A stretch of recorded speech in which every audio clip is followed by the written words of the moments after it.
We haven't seen the eyewitness statements from the officers. We've had a statement from the DOJ. We had a statement from CBP and ICE, et cetera. We haven't actually, we've only heard the eyewitness statements, and I have no reason to doubt them. I'm not going to prejudge them. Maybe they're accurate. But we only have those statements from the witnesses who were in the car with the victim. Yeah, it's on the government to get us the eyewitness statements from their officers. It's not the government's role to meet the media's need. It's the government's role to meet the investigators' need, not to appease the people at the table.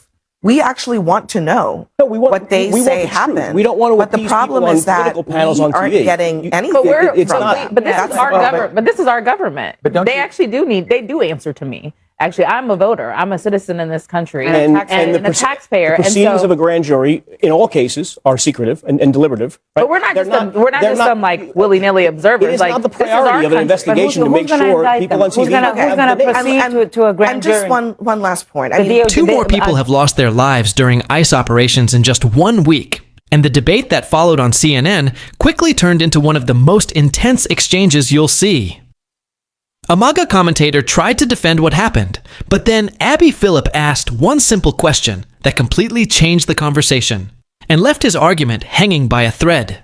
Stay with me until the very end, because there's an important detail you won't want to miss.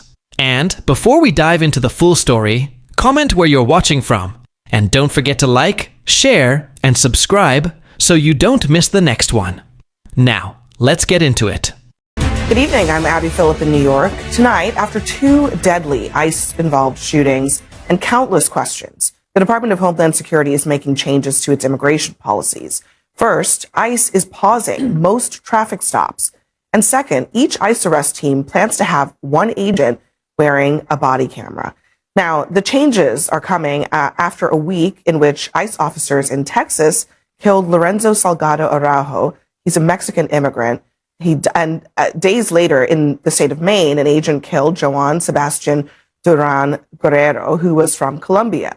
Now, neither men were targets of the ICE operations, and agents did not have body cameras in either of those incidents. Protests are now erupting across the country, and memorials are growing in Houston.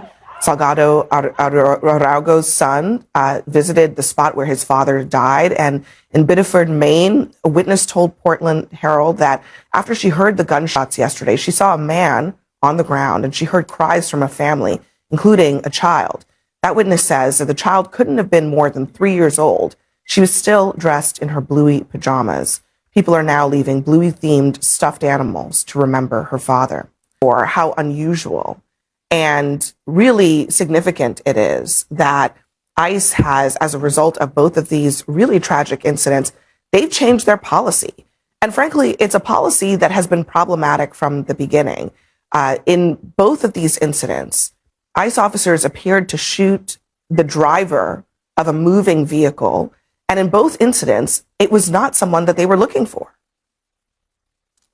Yeah, and it's not just a Mexican immigrant, the one that died last week in Houston. Lorenzo Salgado Araujo is a father, a husband, a hardworking man who had been in this country for 35 years, who was on his way to work when he was incorrectly targeted. They were targeting somebody else. And it's kind of amazing that given that case, just a few days ago, within 7 days, we see it happen again in Maine. With this time, it was a Colombian immigrant, Joan Sebastian Guerrero. His 3-year-old was in the car wearing her little pink backpack. She saw 5 bullets pumped into her father's head. They dragged him out of the car. They handcuffed a dead man as his bloodied head hit the pavement. And then we see this pattern over and over with ICE, right? Where they pretend that these people weaponize their cars, despite the fact that we see the video and we know that that's not true, where they are targeting the wrong people.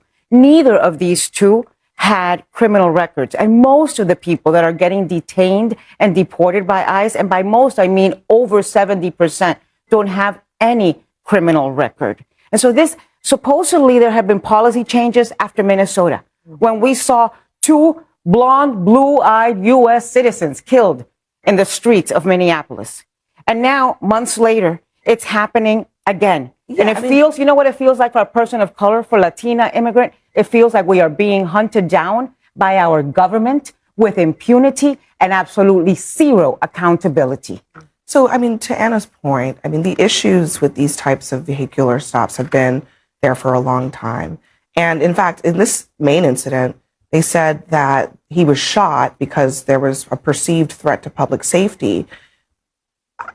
There's not a lot of information to support that. But one thing that is a threat to public safety is a moving vehicle with a deceased driver in it, which is one of the reasons that you really don't shoot and kill the person driving a moving car. So where is the accountability and even acknowledgement that there's a problem here from just a straight policing perspective? Well, I think the acknowledgement is pretty clear. They've paused traffic stops, at least temporarily, and we'll see how long that lasts. I think every stop is different, I think. But one thing that should be the same, they should all be wearing body cameras.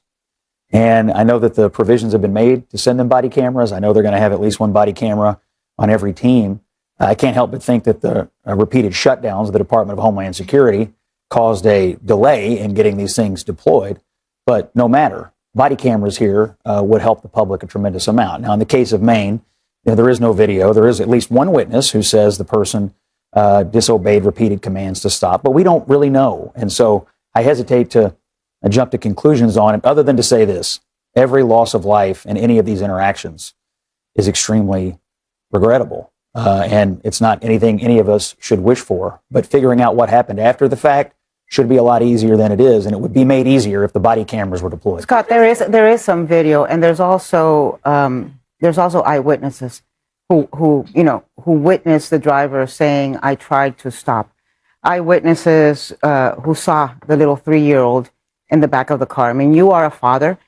The idea that this 3-year-old is going to have to live the rest of her life with the image of her father's bloodied head because these ICE officers shot straight into this car. You see the bullets in the windshield and killed her father in front of her with her in the back seat. Is outrageous that is happening in the United States of America. I think all of this was actually preventable. I've been working on police reform issues since I came out of law school. We've known body cameras are not the final solution, but when I was at the White House and Michael Brown was murdered or Philando Castile was murdered, Philando Castile's child also saw him murdered in cold blood by a police officer. And body cameras should have been implemented if you're going to deploy law enforcement. I struggle to even call ICE law enforcement, but deploy ICE into communities at an aggressive rate in which they did, having quotas. This was avoidable, but this was an overreach. This was a go round folks up. And quite honestly, I do think from the top down, from Donald Trump to the Supreme Court to Kristi Noem to Mark Wayne Mullum to Tom Holman, there has been this guilty until presumed innocent. And that is not actually how this country works when it is dealt with black folks, but also now that it is brown people and this immigrants' right justice. And to talk about Kristi Noem, and we talk about Greg Bovino, remember him, there was also this idea right after January that this was a leadership issue. It was the way that Kristi Noem and Corey Lewandowski, it was the environment and the culture that had manifested in DHS. And so you cut off the snake's head, you send her off to be a special envoy wherever, and you bring in somebody else, and now we will see a culture change.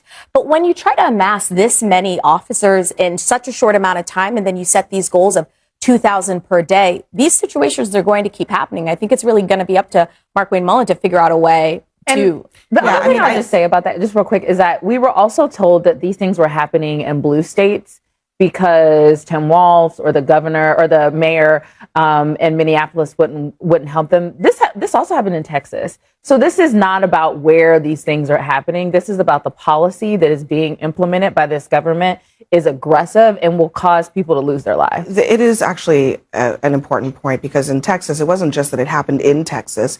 It happened in coordination with local law enforcement. Exactly, yeah. And it still didn't make them more accurate in terms of who they were targeting. It still didn't make it so that the actual practice of what they were doing in that moment was something that was in the interest of public safety. So it does kind of undermine that argument. Look, you mentioned people shouldn't be presumed guilty before they're proven guilty. And I think that goes two ways. I think that also goes for law enforcement officers who more often than not are involved, when they are involved in shootings, are justified shootings. The minority of cases of police-involved shootings are criminal or done against policy. That said, when you have two incidents like this in a week, both related to a traffic stop and the perception that there was some threat of physical violence from the car itself, certainly there needs to be some sort of policy change or an investigation. I think Homeland's doing the right thing by pausing this in the interim while they can staff up on body cameras, while they can review the changes, because that's the right thing to do. We also can't pretend like this is something that only existed in the Trump administration. There were police-involved shootings during the Biden administration, and I pulled one of the more controversial ones. It was in Provo, Utah in 2023, and I looked at what happened. It was the same policy being followed where the FBI took the lead on the investigation first and then allowed the local Utah Attorney General and other law enforcement agencies to follow suit. So what's happening right now is following the precedent of previous law enforcement police-involved shooting investigations, and we should let that play out. If the cops are guilty, I just want to be clear, if they're guilty of something wrong, I think they should be punished. Let me ask you a question. Do you think we ought to know who the officers were who were involved in this? I'm sure we will. I mean, You're sure we will? Because we still don't know who was involved in either of the incidents in Minneapolis. Yeah. So it's been 7-8 months. If there is a criminal indictment of these officers, yes, I think their name should be public, just like everyone else. Same question. I mean, you're saying just let the process play out. It's been 7 months. We don't know. We don't have a name. Just going back to Minneapolis, no name, no sense that there's been any report done about what happened here. No actual, thorough investigation. There's been nothing. Inconsistencies in stories. I think to your point, Joe, yes, let the investigation play out. But the distrust that is being built in this country right now because of the inconsistencies from the people that should be actually doing the investigation gives us great alarm. We haven't seen the eyewitness statements from the officers. We've had a statement from the DOJ. We had a statement from CBP and ICE, et cetera. We've only heard the eyewitness statements, and I have no reason to doubt them. I'm not going to prejudge them. Maybe they're accurate. But we only have those statements from the witnesses who were in the car with the victims. Yeah, it's on the government to get us the eyewitness statements from their officers. It's not the government's role to meet the media's need. It's the government's role to meet the investigators' need, not to appease the people at the table. We actually want to know what they say happened. We don't want to appease people on political panels on TV. Aren't getting anything. But this is our government. They actually do answer to me. Actually, I'm a voter. I'm a citizen in this country and a taxpayer. The proceedings of a grand jury, in all cases, are secretive and deliberative. Right? But we're not just some willy-nilly observers. It is not the priority of an investigation to make sure people on TV who's going to proceed to a grand jury? And just one last point. Joe, you think Donald Trump's DOJ is going to do a grand jury investigation? They're following the same protocols that were in place during the Biden administration, during Trump 1, during the Obama administration. So here's what's different about this. Shootings have not changed. Time and time again, we have seen incidents. I remember being on this panel with Scott, and I remember you having a very strong reaction to a case that happened where there was supposedly a Venezuelan immigrant that had pounded an immigration agent with a shovel. Mm-hmm. That's what immigration told us. That's what ICE told us. And months later, the truth came out and video came out, and that was not what happened. Actually, it wasn't months later. It was days later. And I think that particular incident, and I think we talked about it here, that was extraordinarily damaging because the statements of the officers in that case that came out right away were absolutely not true. Now, what also happened is the Department of Homeland Security and the White House immediately acknowledged it. They said it was a lie, and they said they were moving on disciplinary and I think other actions against the officers, which was also the right thing to do. But to Joe's point, just because this happened, and it is extremely regrettable when anyone dies, taking the side against the police officer in every single case is not right. They do have a right here. They have rights too. The people involved have rights. Everybody here has rights, but that doesn't stop at the cops. They have rights, and they're in a very difficult situation. I think that's right, but you have to acknowledge that, let's think back to Minnesota, for example. The White House and the administration prejudged those cases. Yeah. They made it very clear they were not going to investigate, that the victims were perpetrators. So they prejudged those cases, and I think that's one of the reasons why there is so much of a push for more accountability because they stay silent and then they denigrate the victims and they don't provide the other side of the story so that the evidence can speak for itself. They do more than just make statements that could be diminishing to the victims. They tell lies. They actually say things and then they immediately contradict themselves. And I do think we need to be able to hold our appointed, confirmed cabinet secretaries to a standard that they are truthful to the American people when a citizen or a human is murdered because of the policies they have put in place. And I don't feel like we get that from this current administration. All right. We'll leave that there. Next for us. So, after watching that entire exchange, one thing stood out more than anything else. Ashley Allison made a point that completely changed the direction of the conversation, and it's one that critics of this administration have been making for a long time. They argue that the real issue isn't just the policies themselves, but whether the public can trust the information that's being presented when controversial incidents happen. That's exactly why Abby Phillip's question put so much pressure on the defense we heard during this debate. If transparency and accountability are the goal, then people naturally expect clear answers, timely investigations, and evidence that the public can examine for themselves. Without that, skepticism is only going to grow. Critics also argue that aggressive arrest targets can create an environment where mistakes become more likely, and when innocent people are caught up in those situations, it raises serious questions about how these operations are being carried out. Regardless of where you stand politically, every loss of life deserves a thorough, transparent investigation and accountability wherever it's warranted. Now I want to hear from you. What did you make of this debate? Do you think Abby Phillip exposed major weaknesses in the defense of ICE, or do you think the panel got it wrong? Let me know your thoughts in the comments below. And if you enjoyed this breakdown, thank you so much for watching. Please don't forget to like, share, and subscribe for more political commentary. Your support really helps the channel grow, and we're getting closer to our next milestone.